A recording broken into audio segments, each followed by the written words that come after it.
오늘 사사기 17번째 시간입니다. 즐겁게 헌신하라. 드보라하고 바락이 부른 노래인데요. 우리가 그동안 4장까지 살폈던 것처럼 드보라를 통해서 부름받은 바락이 시스라를 물리치고, 또한 하나님께서 또 여인을 통해서 시스라의 머리를 찍어 누림을 통해서 야엘이죠, 성립케 하셨던 그 사실들을 이제 오늘 본문에서 그 주인공들인 드보라와 바락이 찬양하는 내용입니다.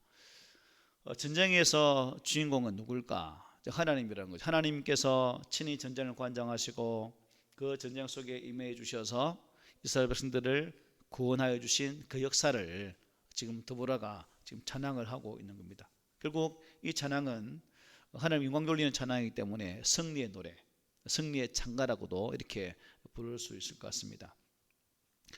이 드보라와 바락의 성장하는 오늘 본문은 우리가 12절까지 읽었지만 오늘 5장 전체를 보면 세 달라고 구분할 수 있습니다. 1절부터 12절 오늘 본문이죠.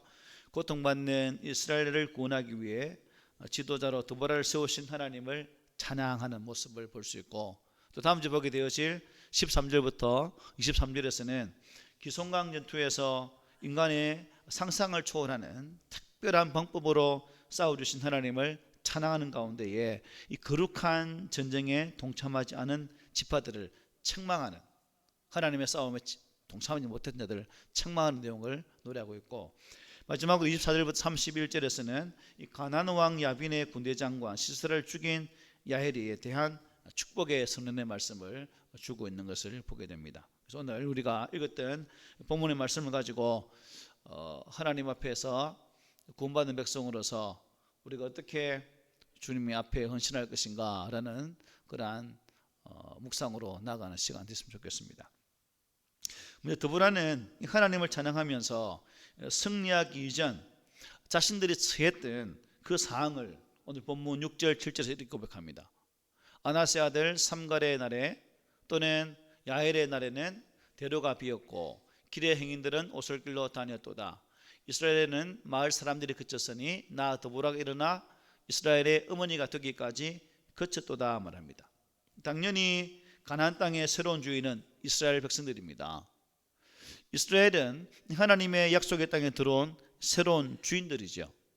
그런데 오늘 방금 읽었던 것처럼 이들이 대로를 다니지 못했습니다. 오히려 어떻게 해요?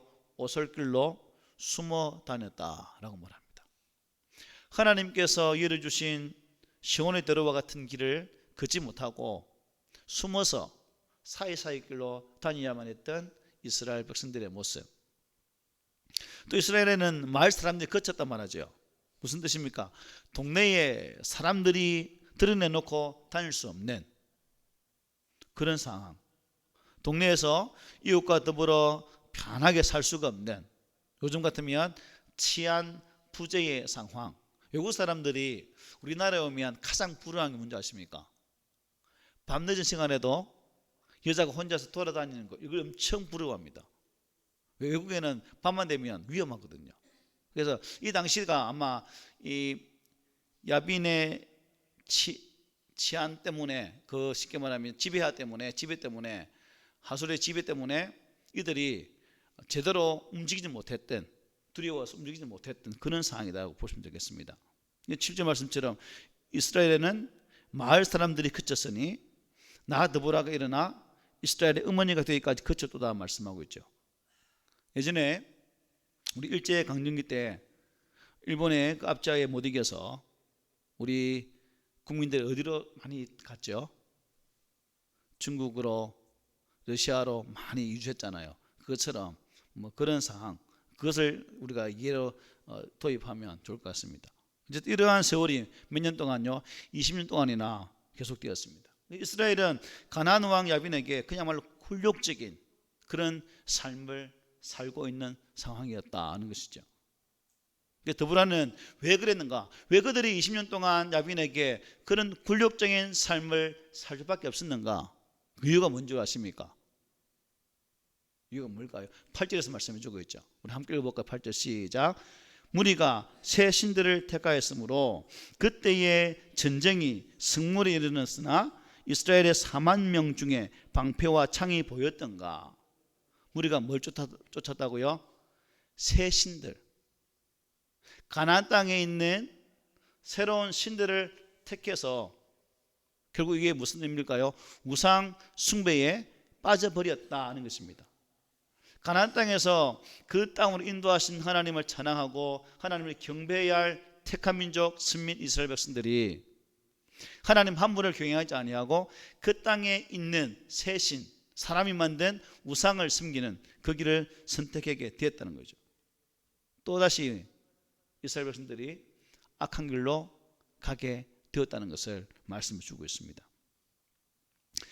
그래서 우리가 이것을 보면서 참 하나님께서는 모세를 통해서 또한 그 형 아론을 통해서 하나님의 말씀을 주시면서 지속적으로 이스라엘 백성들을 오직 한 분 하나님을 경외할 수 있도록 그렇게 교육하고 가르치도록 그렇게 수많이 외쳤죠. 또한 가나안 땅에 들어와서도 마찬가지입니다.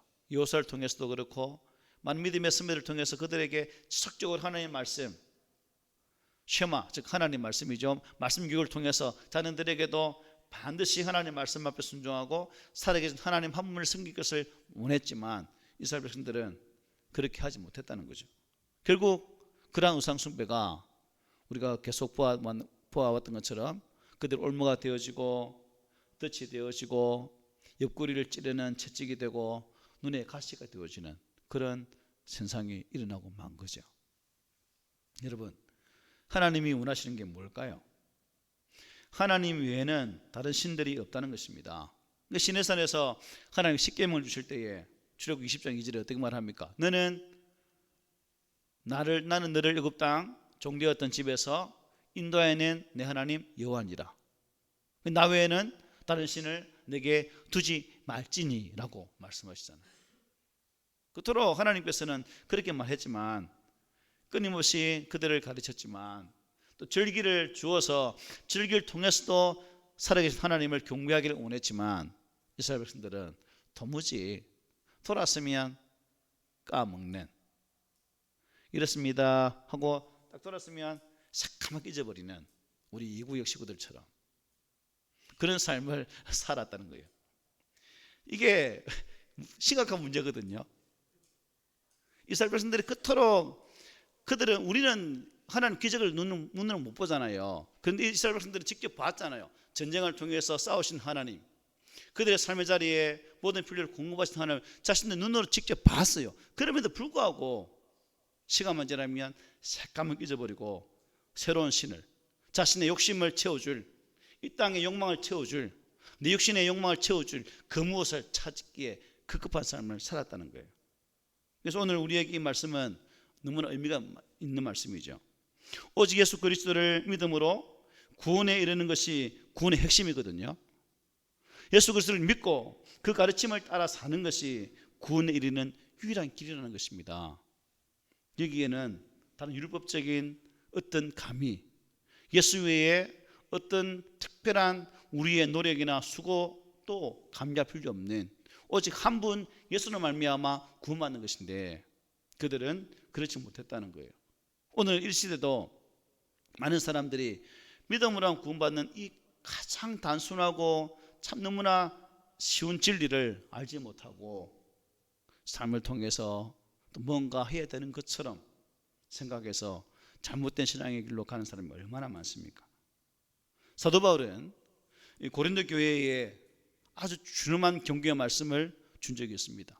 고린도후서 11장 4절에 이렇게 말해요. 우리 다음 읽어볼까요? 시작. 만일 누가 가서 우리가 전파하지 아니한 다른 예수를 전파하거나 혹은 너희가 받지 아니한 다른 영을 받게 하거나 혹은 너희가 받지 아니한 다른 복음을 받게 할 때는 너희가 잘 용납하는구나. 어처구니 없다는 거죠. 내가 가르치지도 않았고 전파하지도 않았고 너희가 전달하지 않은 그 무엇을 너무 잘 용납한다. 왜 그랬냐 이거죠. 제일 추에 주친 것처럼 우리가 전파하지 아니한 다른 예수를 전파하는 그런 나쁜 사상, 거짓 사상이 있었다는 거예요. 이 바울은 고린도 교회에 이렇게 말했지만 갈라디아 교회에 대해서는 더 심각하게 말을 합니다. 갈라디아 1장 6절로 9절에 보면 이렇게 말씀해요. 그리스도의 은혜로 너희를 부르신 이를 이같이 속기 떠나 다른 복음을 따르는 것을 내가 이상하게 여기노라. 다른 복음은 없나니 다만 어떤 사람들이 너희를 교란하여 그리스도의 복음을 변하게 하려 함이라. 그러나 우리가 혹은 하늘로부터 온 천사라도 우리가 너희에게 전한 복음 외에 다른 복음을 전하면 뭐한다? 저주를 받을지어다. 우리가 전에 말하였거니와 내가 지금 다시 말하는 다 함께 시작. 만일 누구든지 너희가 받은 것 외에 다른 복음을 전하면 저주를 받을지어다. 아멘. 예수 외에 오직 구원자 되신 예수 외에 다른 복음을 전하면 뭐 한다고요? 저주를 받을지어다라고 사도 바울은 갈라디아 교회를 향해서 아주 억세게 강한 눈으로 말했다는 거예요. 그렇습니다.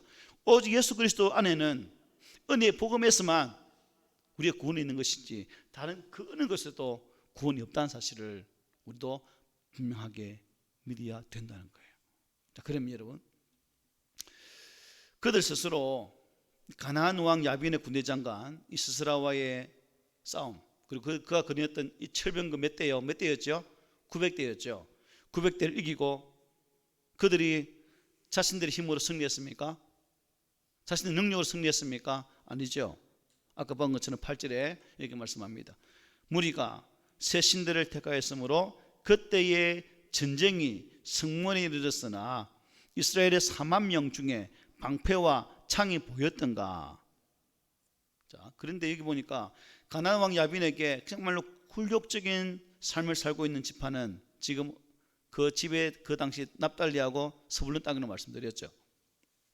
그런데 그들이 하나님과의 관계성 속에서 하나님 온전히 신뢰하지 못했던 그런 삶을 살았다는 겁니다. 여기 보니까 이스라엘의 4만 명 중에 방패와 창이 보였던가 라고 말합니다. 이게 뭐예요? 이 야빈 왕을 대적할 사람들이 있었다는 말입니까? 없었다는 말입니까? 없었다는 거예요. 빈면하게 대적할 힘도 없는 그야말로 오합지졸의 사람들이었다 하는 것입니다. 우리가 지난주에 본 것처럼 이 스불론 납달리 지파를 통해서 모집한 병사가 몇 명이었죠? 10,000명이다. 10,000명. 4만 명 중에 10,000명 뽑힌 거죠. 그들도 그들도 어떻게 결국 하나님께서 함께 하셨기 때문에 이길 수 있는 거죠. 그래서 그들은 아무 힘도 없고 능력도 없는 그러한 자들이었다는 거죠. 그들이 할 수 있는 것이라고 뭐예요? 고통의 원인을 깨닫고 다시 하나님께 뭐 하는 것입니까? 돌아가는 일밖에 없다는 거예요. 회개하는 일밖에 없다는 것이 하나님 앞에. 다행인 것은, 천만 다행인 것은 그들이 다시 하나님을 찾았다는 거죠. 우리 지난 시간에 본 4장 3절에 보니 그렇게 했습니다. 20년 동안 학대를 받던 이스라엘이 여호와께 부르짖게 됩니다. 이 부르짖음으로 말미암아 하나님께서는 다시금 그들에게 구원의 소망을 허락하셨다는 사실입니다. 그들의 부르짖음을 들으신 하나님께서는 드보라와 바락을 그들의 지도자로 세우시고 그들을 통해서 야빈의 군대를 물리치고 승리할 수 있는 은혜를 주셨다는 겁니다. 오늘 본문 1절부터 3절에 보면 드보라는 자신을 세워주신 하나님께 대해서 찬양을 돌리고 있는 모습을 볼 수 있습니다. 우리 1절로 3절 다 함께 읽어보겠습니다. 시작. 이날에 드보라와 아비노함의 아들 바락이 노리하여 이르되 이스라엘의 영솔자들이 영솔하였고 백성이 즐거이 헌신하였으니 여호와를 찬송하라. 네 왕들아 들으라. 통치자들아 귀를 기울이라. 나 곧 내가 여호와를 노래할 것이요 이스라엘의 하나님 여호와를 찬송하리로다. 아멘. 자신과 같은 이 낙한 여성을 들어서 그야말로 놀라운 기적을 행하시는 하나님을 드보라는 찬양할 수밖에 없었던 거예요. 마찬가지로 오늘날 나의 힘으로 나의 모든 것으로도 어찌할 수 없는 그 상황 속에서 영원 죽을 수밖에 없는 나를 구원하신 하나님, 우리 또한 찬양할 수밖에 없다는 거예요. 우리는 입술을 벌릴 때마다 나를 구원하신 하나님 은혜 앞에 감사하고 그분을 높여드릴 수 있는 그러한 찬양의 고백자가 되어야 될 것입니다. 특히 자기 자신을 향해서 드보라는 어떻게 외쳤을까요? 4번이나 깨울지어다 깨울지어다라고 말해요. 12절에 보니 이렇게 말하죠. 깨울지어다 깨울지어다 드보라여 깨울지어다 깨울지어다. 너는 노래할지어다 일어날지어다. 바라기여 아비노함의 아들이여 내가 사로잡은 자를 끌고 갈지어다라고 말합니다. 드보라는 자신에 대해서 어떻게 해요? 4번이나 깨어라 깨어라 깨어라 깨어라고 말하고 있는 거예요. 자신에 대해서. 왜요? 자신의 자만을 경계하는 거죠. 너의 힘으로 된 것이 아니라 오직 하나님의 능으로 된 싸움이기 때문에 드보라 자신에게 스스로 깨어나라고 이렇게 지금 선포하고 있는 것입니다. 우리가 살아가면서 한순간만 까딱 잘못하면 자만에 빠지고 교만에 빠지고 또한 그 자만과 교만 때문에 스스로 넘어지는 사람들을 주변에 얼마나 많이 봅니까? 그렇죠? 그래서 드보라는 그 상황을 이겨내기 위해서 스스로에게 깨어나라고 영적으로 깨어있으라고 자신에게 말을 하는 거예요. 우리도 마찬가지입니다. 우리가 신앙생활을 하면서 내 스스로 내 안에 정말 주를 향한 온전한 고백으로 서 있지 못할 때 드보라가 말했던 것처럼 내 자신을 향해서 깨어나라고 효성아 깨어나라 효성아 깨어나라 효성아 깨어나라고 이렇게 선포해야 된다는 거예요. 자신 이름을 불러가면서. 그래야 우리는 사탄의 어떠한 유혹에도 넘어지지 않고 항상 믿음의 견비된 모습으로 말씀이 인도하는 대로 순종하는 그 믿음의 삶을 살아갈 수 있다는 거예요. 그래서 우리는 항상 근신에 깨어있는 그런 자가 되어서 여러분 또한 드보라처럼 우리 삶의 자리에서 승리할 수 있는 그러한 성도가 되기를 원합니다. 우리 모두는 늘 깨어있어서 하나님 앞에 겸손하고 오직 하나님께만 영광 돌릴 수 있는 진정한 믿음의 성도가 되시기를 축복합니다. 아멘. 그리고 한 발 더 나아가서 하나님은 어떤 분이신지를 분명히 고백을 해요. 하나님은 어떤 분인가? 4절 5절에 우리 함께 또렷하게 읽어봅시다. 시작. 여호와여 주께서 세례에서부터 나오시고 에돔들에서부터 진행하실 때에 땅이 진동하고 하늘이 물을 내리고 구름도 물을 내렸나이다.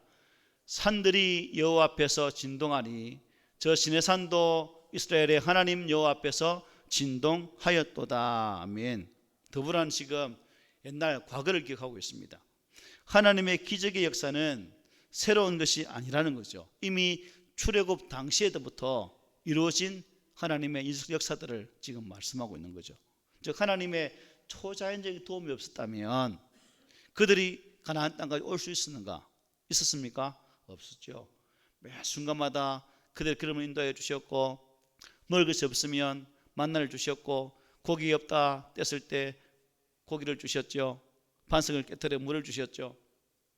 40년 동안 불기둥으로 또한 구름기둥으로 그들의 걸음을 인도하시고 가나안 땅에 들어가서는 또한 그들을 향해 친히 싸우심으로 말미암아 그 땅을 차지하게 하신 하나님, 드보라는 그 역사하셨던 하나님을 지금 이렇게 들먹이면서 등장시키면서 하나님을 향해서 온전히 서기를 원하는 그 말씀을 주고 있는 거예요.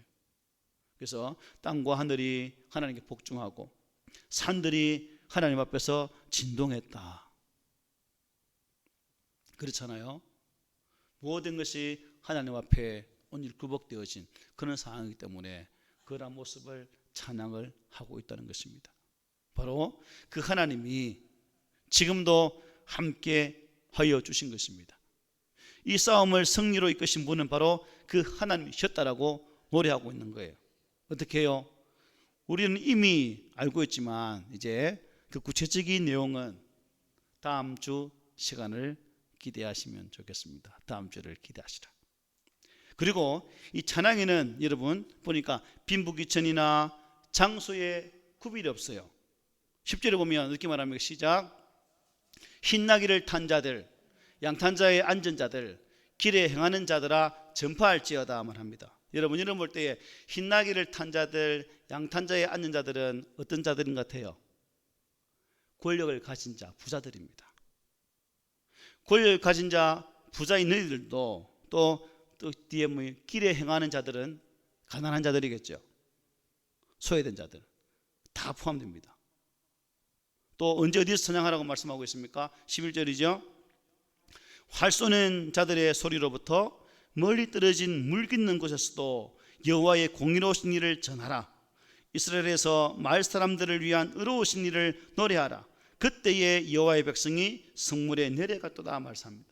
여기 활 쏘는 자들의 소리는 이 시스라의 군대가 이스라엘 백성들을 향해 그들을 유린하고 가축을 약탈하는 그러한 것을 빗대어 말한 것입니다.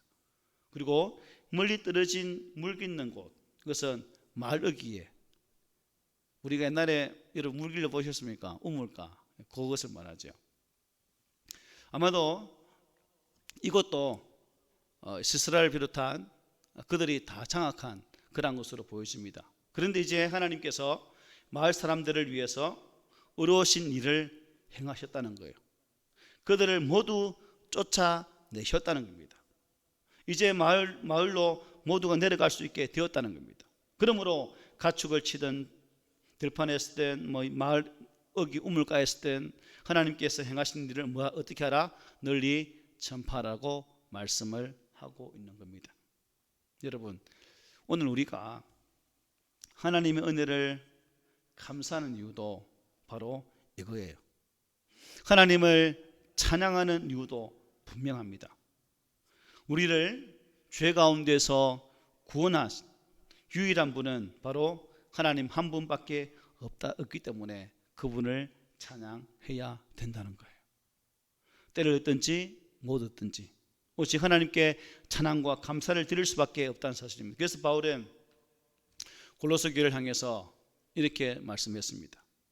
그리스도의 말씀이 너희 속에 풍성히 가하여 모든 지혜로 피차 가르치며 권면하고 시와 찬송과 신령한 노래를 부르며 감사하는 마음으로 하나님께 찬양하고 또 무엇을 하든지 말에나 일에나 다 주 예수 이름으로 하고 그를 힘입어 하나님 아버지께 감사하라고 명령을 하고 있습니다. 모든 일에 어떻게 해요?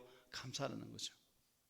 시마다 때마다 내 삶에 일어나는 여러 가지 모든 일들의 현장 속에서 그것이 좋은 일이든 그렇지 아니하던 일이든 모든 일에 어떻게 하라고요? 하나님 앞에 감사라고 말씀하고 있는 거죠. 우리는 그렇지 않잖아요.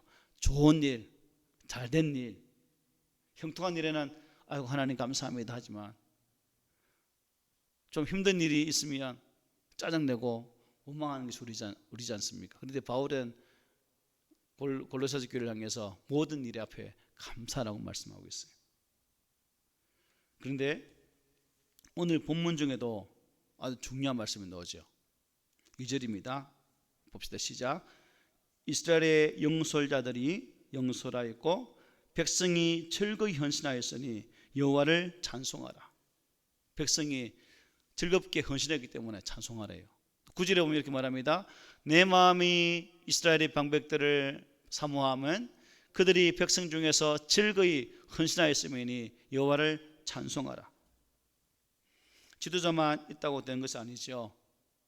헌신하는 백성들이 함께 힘을 모아야 모든 일이 가능하다는 겁니다. 교회도 마찬가지죠. 목회자와 성도가 함께 힘을 모아서 주의를 감당하게 되어질 때에 비로소 교회다운 교회가 될 수 있다는 겁니다. 드보라의 헌신, 바락의 헌신, 그리고 납달리 자손과 스불론 지파의 헌신이 있었고 또한 야일의 헌신이 있었기 때문에 시사를 물리치고 그들은 그 싸움에서 승리할 수 있는 은혜를 누릴 수 있었다는 사실입니다. 주의를 하는 사람에게 있어서 가장 중요한 자세가 뭘까요? 자원하는 마음이죠. 즐겁게 하는 마음. 이게 너무 중요한 겁니다. 그래서 우리가 성경을 보면 즐겁게 헌신하는 자들의 모습이 참 많죠. 많이 있지만 특별히 역대상 29장에 보면 다윗이 아들 솔로몬을 위해서 성전 재건을 위한 성전 건축을 위한 모든 일들을 미리 감당합니다. 하나님께서 다윗에게 너는 피를 많이 흘렸기 때문에 네 아들을 통해서 그 일들을 감당하게 할 것이다라고 말하게 됩니다. 그때 다윗은 그 상황이지만 비록 자신은 하나님 전을 건축하지 못하는 그 일에 소외된 자였지만 솔로몬이 그 일을 감당할 수 있도록 모든 것을 예비하면서 그야말로 즐겁게 준비하는 장면이 역대상 29장에 나와 있습니다. 제가 읽어드릴 테니 여러분들은 눈으로 잠시 한번 보세요. 다윗 왕이 온 회중에게 이르되 네 아들 솔로몬이 유일하게 하나님께서 택하신 바 되었으나 아직 어리고 미숙하며 이 공사는 크도다. 이 성전은 사람을 위한 것이 아니요 여호와 하나님을 위한 것이다. 내가 이미 내 하나님의 성전을 위하여 힘을 다하여 준비하였나니 곧 기구를 만들 금과 은과 녹과 철과 나무와 또 마누와 가공할 금은 보석과 채석과 다른 모든 보석과 옥돌이 매우 많으며 성전을 위하여 준비한 이 모든 것 외에도 내 마음이 내 하나님의 성전을 사모함으로 내가 사유한 금은으로 내 하나님의 성전을 위하여 드렸노니 곧 오빌의 금 3,000달란트와 수는 7,000달란트라. 모든 성전 벽에 입히며 금은 그릇을 만들며 장인의 손으로 하는 모든 일에 쓰게 하였노니 오늘 누가 즐거이 손에 채워 여호와께 드리겠느냐 하는지라 라고 이렇게 말씀하고 있습니다. 다윗이 자신의 왕으로 재직하면서 얻게 되어진 많은 것들, 또 전쟁을 통해서 취한 노량물들을 하나님의 전을 짓는데 어떻게 해요? 즐거운 마음으로 드렸다라고 분명히 고백합니다. 자신이 드려지니까 끝에 말하면 누가 말해요? 오늘 누가 즐거이 손에 채워 여호와께 드리겠느냐라고 말씀하고 있죠. 다윗에게 하나님의 자신의 맡긴 바 되어진 그 일들, 보이지 않는 하나님이지만 이제 보이는 성전을 위해서도 사랑하는 그 마음으로 하나님 헌신하는 모습을 보여주고 있다는 겁니다. 이 다윗이 왕이 솔선수범하니까 백성들의 지도자가 어떻습니까? 이어지는 말씀 보면 누가 오늘 즐기 손에 채워드릴까라고 고백했을 때 지도자들이 이렇게 고백합니다. 이에 모든 가문의 지도자들과 이스라엘 모든 지파의 지도자들과 천부장과 백부장과 왕의 사무관이 다 즐거이 드리되 하나님의 성전 공사를 위하여 금 5,000달란트와 금 만다리 온 은 만달란트와 놋 18,000달란트와 말이 어렵네요. 말이 글이 잘 안 보여요. 70만 달란트를 드리고 보석을 가진 모든 사람은 게르손 사람 여히엘의 손에 맡겨 여호와의 성전 곳간에 드렸더라. 왕이 헌신하니까 지도자도 등달아서 왕의 요구 앞에 자신의 것들을 드려서 성전을 짓는데 예비하는 그 일에 동참하게 되었다는 겁니다. 왕이 즐겁게 동참하니까 지도자들도 어떻게 해요? 억지로 합니까? 즐겁게 했다는 거예요. 즐겁게. 다 즐거이 드리다라고 말씀하고 있지 않습니까? 이렇게 왕과 지도자가 몸을 보이니까 가만히 있던 백성들이 어떻게 합니까? 그들도 당연히 왕이 즐겁게 하는데 지도자도 즐겁게 하는데 우리도 즐겁게 해야 되지 않는가? 그래서 9절에 보면 이렇게 9절 다음 읽어봅시다. 시작. 백성들은 자원하여 드렸으므로 기뻐하였으니 곧 그들이 성심으로 여호와께 자원하여 드렸으므로 다윗 왕도 심히 기뻐하니라. 아멘. 왕과 지도자들과 백성들이 하나가 되어서 자원하는 마음으로 즐거이 헌신함으로 솔로몬의 아름다운 성전이 완공될 수가 있었다는 거예요.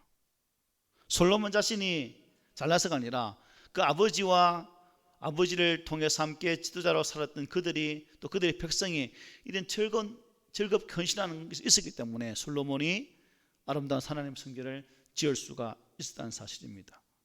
이 본문은 우리가 하나님께 예물 드릴 때 또 어떤 자세로 드려야 되는지를 또 말씀해 주고 있는 부분이기도 하죠. 구약에만 이랬습니까? 신약에도 즐겁게 헌신한 분들이 얼마나 많습니까? 예수님이 십자가에 죽었을 때에 예수님의 시신을 누가 묻었지요? 아리마대 사람 요셉. 자신이 판 무덤에 자기 들어갈 준비한 그 무덤을 즐거이 주님께 드리는 모습. 향유를 부은 마리아.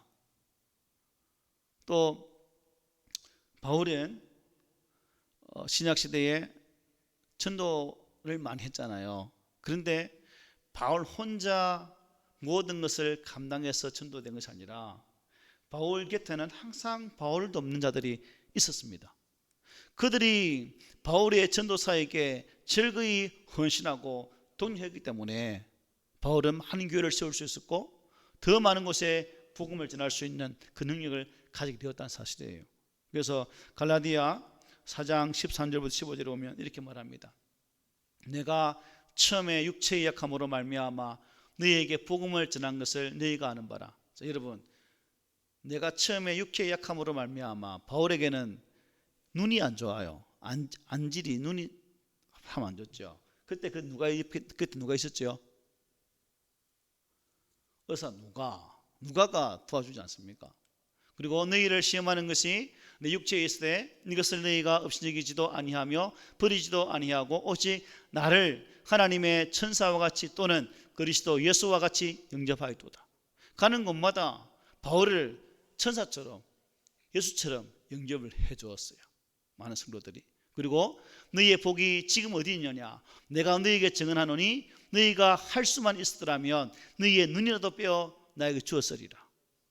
눈을 빼줄 만큼. 왜? 바울 눈이 안 좋다 하니까 그럼 내 눈 빼서 줄게요. 이 정도로 바울을 사랑했다는 거예요. 그리고 로마서에 보면 이렇게 말합니다. 너희는 그리스도 예수 안에서 나의 동역자들인 브리스가와 아굴라에게 문안하라. 부부죠. 바울에게서 이 두 분을 뺄 수가 없습니다. 같이 장막을 짓고 기부면서 만들어 팔면서 바울의 사역에 큰 힘이 되었던 브리스길라와 아굴라. 그들은 내 목숨을 위하여 자기들의 목까지도 내어놓았나니 나뿐 아니라 이방인의 모든 교회도 그들에게 감사하느니라. 바울이 많은 교회를 세웠는데 그 이방인의 모든 교회 동안 브리스길라와 아굴라에게 뭐 했다? 감사했다라고 로마서를 마무리하면서 이렇게 우리에게 전개해주고 있습니다. 그렇습니다. 지도자 한 사람만의 헌신으로 모든 것이 이루어지는 것이 아닙니다. 모든 백성, 모든 성도들이 한마음 한뜻으로 힘을 모아야 주일들을 감당할 수가 있다는 사실입니다. 전체 아무리 제가 떠들고 앞으로 공개합시다 여러분 안 떠나면 뭐래요? 저희 막내 할아버지께서 중령 예편하셨는데 6.25 때 입대하셨거든요. 할아버지가 전쟁터에 나가면 총알이요 어떻게 날아간 줄 아십니까? 총알이 쏘이 총알이 소위만 찾는데요. 그래서 소대장을 죽이니까 할아버지 진급이 빨리 됐거든요. 그렇다는 의미예요. 무슨 의미입니까? 앞선자가 있으면 중자도 있는 것이고 또한 그 죽음을 뒤따라서 또 다른 사람 이어서 나가야 그 싸움에서 이길 수 있다는 거죠. 교회도 마찬가지라는 겁니다. 하나님의 교회가 이 마지막 시대에 주의 선하신 뜻을 이루기 위해서는 목회자와 성도들이 한 마음을 동작하게 되어질 때에 비로소 하나님께서 기뻐하시는 그러한 교회가 될 수 있다는 사실입니다. 말씀 마치겠습니다. 성도가 세상을 상대로 승리하는 것은 세상적인 조건이나 물질의 많고 적음에 달리는 것이 아닙니다. 오직 하나님께서 함께 해주시느냐 그렇지 않느냐에 따라서 승패가 갈리게 된다는 것입니다. 하나님이 함께 하시기 위해서는 먼저 뭐예요? 나 자신이 하나님 편에 서야 됩니다. 나는 한쪽 다리 세상, 한쪽 다리 주님 걸치고 어중간하게 이저것도 아니고 저것도 아니고 서 있으면 하나님 도와주십시오 하면 하나님 도와주시겠습니까? 아니죠. 전적인 하나님 편에 올인하게 되어질 때에 비로소 하나님의 돕는 손길이 함께 한다는 겁니다. 하나님 우리를 불러서 쉬러 갈 때에 믿음으로 순종해야 된다는 거예요. 자원하는 마음이 즉 즐거이 헌신하고자 하는 그 마음이 내 속에 있어야 된다는 사실입니다. 그래서 우리 성도들이 항상 이 말씀을 대하면서 즐거이라는 이 단어, 즐거이 헌신했다는 이 말씀을 기억하면서 여러분 각자에게 주어질 하나님의 귀한 일들 동안 억지로가 아니라 즐겁게 헌신함으로 그 즐거운 헌신이 여러분의 삶의 자리에 복으로 역사되기를 오늘 주의 말씀으로 축복을 드립니다. 아멘.